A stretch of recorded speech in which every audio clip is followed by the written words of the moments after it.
name's Selin if you're new here, haven't seen my last video. I'm a first semester nursing student, and in today's video I just wanted to do a little relaxed chit-chat discussion about what it's like having to start nursing school in the middle of a pandemic. So like without a doubt, last March, like the world stopped. Students all over faced a learning curve. Like we're going to classes and then all of a sudden everyone has to transition online. I was affected by this. I was still taking prerequisite courses. I was in the middle of an elective and a chemistry course, and it definitely was harder to deal with, but luckily like we were already like towards the last half of the semester, so it wasn't that bad. But now, having started nursing school, I realized things are a little different. It's not like I started nursing school during normal times and then the pandemic hit and I had to kind of transition to online learning. I started this spring, so it's like for the past month and a half now, this online experience is the only thing I have to go on to judge my journey in nursing school. And it's like this for so many other students all over the world in any other clinical like education program. So whether you're in med school, whether you're in nursing school, trying to be a PT, RT, stuff like that, it's very hard to just jump on this train and like build that momentum and catch up with how professors and programs have been dealing with this for the past year now. So I'm going to organize today's video and kind of like talking about the pros and cons, and then I have a list of things that I've been doing that have been helping me that I'm going to share. Hopefully it can help you guys too. So if I look down, forgive me, I wrote them all on my computer, so I'm just going to reference back and forth and we're going to talk. I'm gonna start with the cons first because that's like the easiest. There's more cons than pros in my opinion. So the first one is not having physical classes and having to rely on Zoom only. The first time I used Zoom, I was so confused. I'm sure everyone was like that. I was like, what the heck is this? I mean, it's not FaceTime, it's not Skype, it's not something I've used before. You have to make your own account. They have to be able to identify you as a student. It's just complicated. And then you have like so many people on that call, then you have technical difficulties, and it's different from being in a lecture hall. Obviously you're not there physically in front of your professor. You might be more shy to like raise your hand or interrupt someone speaking because they can't physically see you if they're presenting a PowerPoint on the screen. I found myself a couple times being too scared to ask questions. I realized during a lecture a couple weeks ago that I was trying to muster up the courage to ask a question, and I realized like my hands were shaking and my armpits were sweating, and I didn't realize why I was so anxious. And then after the class ended, I didn't even ask my question at all. I realized it was because I was scared that while I was talking, other people would have connection issues and like it would break up and distort my voice or my picture and I'd look stupid or nobody would be able to hear me. Obviously those aren't problems that you have to deal with when you're in an in-person class, right? You just raise your hand, they see you, they call on you, and you can like speak to them. Through using this system of communication, like things can happen and it could be distorted, and then they'll be like, wait, what? I didn't hear you. And I'm like, oh, sorry. And then you start speaking louder, and then you're like, wait, am I screaming? Like, it's just hard to deal with, and it's something that you have to overcome, for sure. Yeah, relying on Zoom is hard, and everyone's dealing with that. So the second con is gonna tie in with the first one, but it's technical difficulties. If you're like me and you live in student housing that's off campus, but it's not campus affiliated, you might be dealing with a shared Wi-Fi network. This could be happening also if you are living on campus or if you live with roommates, stuff like that. Your Wi-Fi network isn't secure, it's not dependable, things can happen. I remember that there was one time, it was like the first week of classes, I realized after about an hour and a half of being in my class, the software kind of started glitching out and it went blank. Like my camera light was on, so I knew they could see me, I heard the audio, but my entire screen on Zoom was black. I couldn't like scroll my mouse over to click anything to change any settings. I was just completely like just incapacitated. I couldn't do anything. And I was paranoid that the entire time they would call on me to unmute myself and participate in the discussion or answer a question. And I wouldn't be able to do anything because I was already muted. And like if I couldn't unmute myself, I couldn't do anything. So after that class had ended, I took a quick screenshot of how it looked and I emailed it to those professors and I said, hey, I just wanted to let you know that during the last like 20 minutes of the lecture, something happened to the software, and I included the picture so they could see. And so they knew. They were like, okay, thank you for letting us know. Because obviously the professors are gonna know that things happen like this. It's not perfect. There's gonna be like technical difficulties no matter what. They have to deal with it too. So as long as you're open and like transparent about any issues that you may have, they're gonna understand and they're not gonna be mad if something happens and you just can't make the lecture. All right, so the next con is, these are all gonna blur together, but I find myself less inclined to participate because of this online software. Partially because I'm scared of interrupting. I'm scared of just unmuting and being like, hey, hello? And then like someone can't hear me or something like that. It's just harder to do all that online. And I find that some of the friends that I've made have told me the same things. Like, because we're online, because we have to do it through a computer, it's like we're scared, but nothing's gonna happen. The computer, it doesn't have teeth. It's not gonna like bite us if we ask a question, but we're scared anyways. I guess just because like on the receiving end, like I don't want to sound stupid or distorted to anyone that's listening to my questions too. Being scared that something happens and someone's cut off for me and I miss something, but then I ask it again, they're like, oh, I already said that. I'm like, I'm sorry, I didn't hear you. Those are things that we just can't help.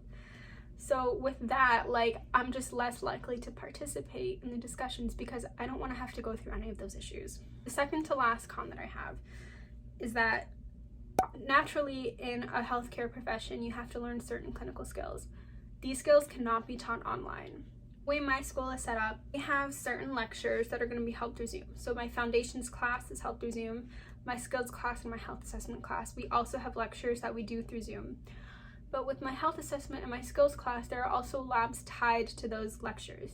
Those labs are meant to be in person. So once a week, I go to class physically for my skills class. They have to limit capacity.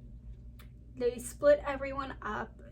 And it's just hard to deal with all the barriers that are being put into place so that the school can remain open, because we have to follow the rules and the protocols so the school allows the nursing students to come in and practice like that. But when you're only given 3 hours a week to come in person and practice those things, it's gonna get harder to actually learn that. So it's definitely caused a learning curve to try to learn most of these skills. One second, I need water. Oh my god, I'm not used to talking this much. Okay. All right, those were a bunch of cons. I went off on a couple tangents, but let's talk about the pros. There are less pros than there are cons, at least for me. So for me, the number one thing is that there's less time driving to campus, which means I have more time to study. Where I am, my apartment is about a 30-minute drive from the campus. And in the morning, sure, that's fine, but coming back in the middle of the day, that's rush hour, and it can easily take 45 to 50 minutes. Considering that now I only have to go to school once a week, it's very helpful that I don't have to travel back and forth. I found myself, I have more free time now, so I can get easier tasks done. Whether it's a quick quiz, a quick discussion post, a journal, research journal that I have to read, stuff like that. Like, it's easier for me to time block my tasks because I'm not spending like 2 hours on the road every single day. So that's definitely one of the main things that I've been happier with. The second thing, oh my god. Wow, I'm not a talker. The second thing is that through the comfort of being home, you don't have to worry about forgetting anything. So if my professors are talking about a certain page in the textbook, or if they want to reference another textbook or something else, I can just reach over and put it in front of me, rather than me packing like half of my textbooks to bring with me to the campus and then maybe forgetting something or bringing the wrong thing, which has happened. I brought the wrong textbook to my skills lab in person, and I had to like, it was just embarrassing because I was the only one who brought the wrong textbook. And so because of that, I am grateful that I have all of my supplies at home.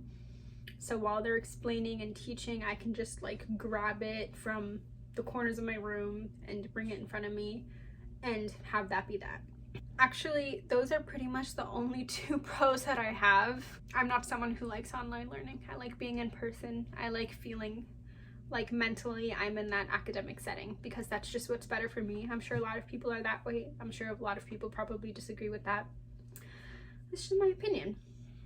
So now I have a list of a few things that I've been doing to kind of help me stay motivated, stay on track, not kind of lose that tunnel vision. Being home, I mean, you have a million distractions. These are a couple things that I've been doing to just help me stay focused and motivated to get through this. First thing is using calendars. So I have, well no, hold on, let me pause for a second. I have a total of 4 calendars.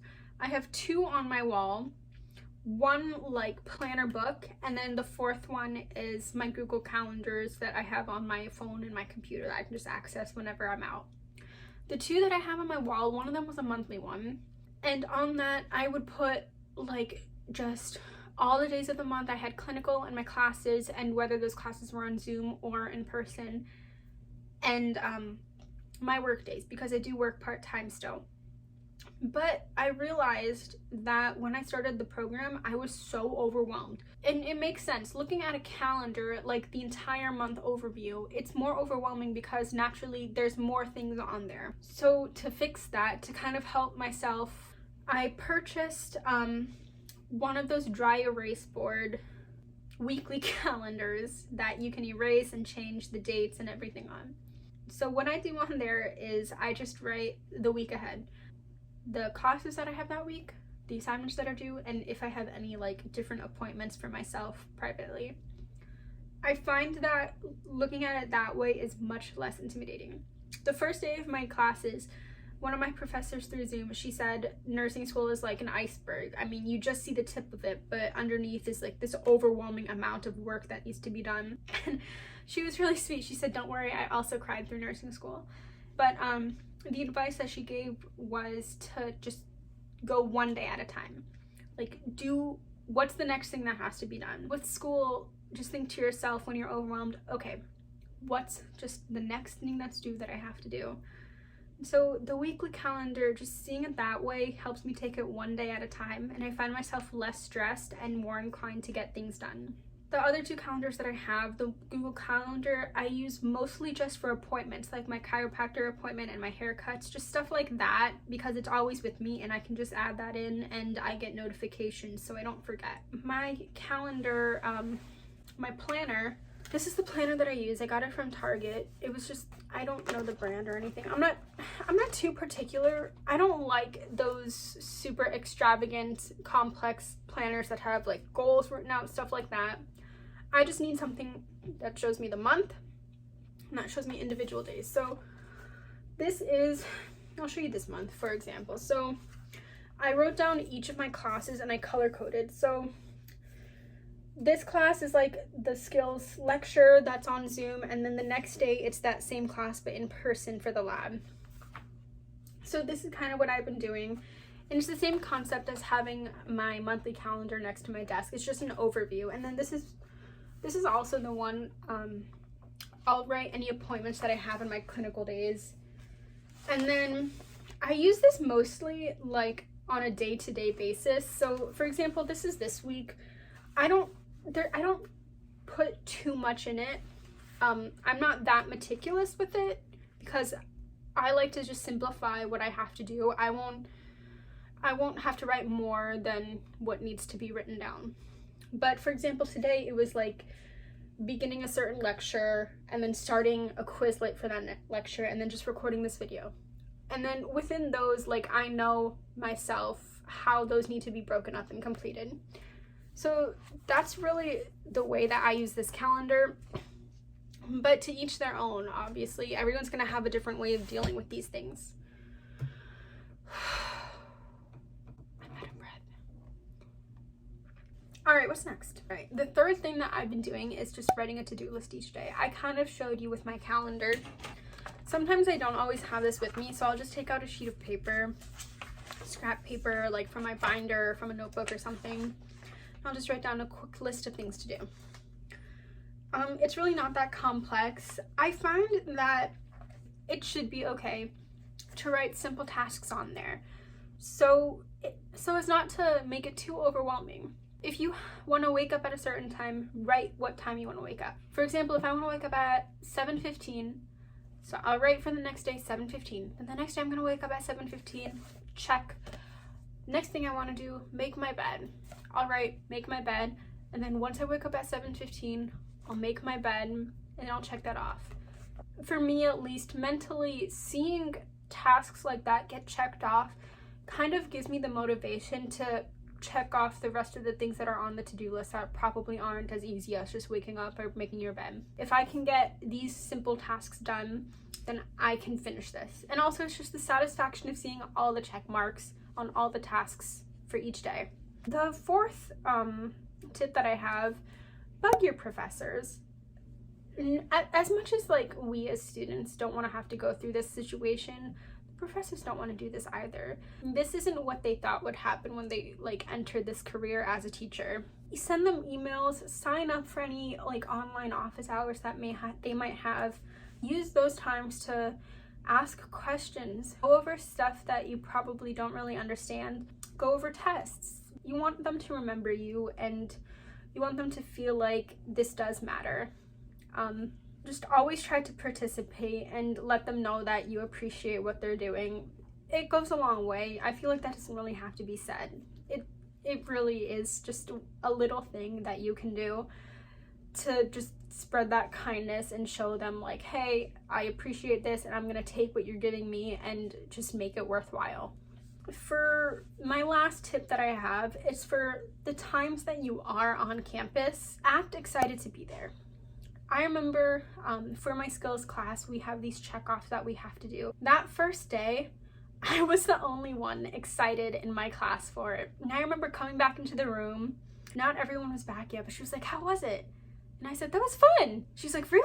I'm like, yeah, that was fun. Because remember, like, doing these skills, this is the bread and butter of like the nursing profession or any healthcare related profession. Like, I don't want to be sitting behind a textbook and a screen all day. I want to do things. I want to get my hands dirty. I want to learn how to clean wounds. I want to learn how to give shots, give medicine, stuff like that, right? And you have to show that that's what you're excited to do, because that's what they're excited to teach. So always ask for help and just be meticulous about that. Don't be afraid to ask them questions when you're there. Don't be afraid to go in and reserve a practice time. And if you live with other people in your home, don't be afraid to practice on the people. Practice what's safe, okay? Like, I don't want you to go like giving shots, putting catheters in. No, don't do any of those things. Practice what you can on the people that are around you. I swear, like, that's been the most helpful. I remember when I was learning how to do vital signs, I have 2 roommates that I live with. We're great friends, the 3 of us, and for like that entire week, every night I'd spend like 20 minutes just taking their vital signs and then going through the script, and they would like, sometimes they'd give me a hard time and pretend to be silly patients, but I mean, it ended up being fun. It's a fun way to learn it. If you have other people who are willing to help you, use that. You're gonna need it. So that's pretty much it. That's everything that I could really think of. I didn't think that this is how I would start nursing school, and I'm pretty sure like everyone else across the board feels the same way. One thing to remember is that, like, you're not alone if you're feeling stressed or overwhelmed by this. Everyone's going through this. It doesn't matter whether you're in nursing school or not. It's doable, okay? It's difficult, but it's totally doable. And that's just something to remind yourself every single day. Try not to lose sight of that. If you guys have any other tips or things that you want to add, just comment them down below. I'd love to see what everyone else is doing, because I'm sure there's a million things I could be doing better as well. So with that being said, thanks guys. I'll see you next time.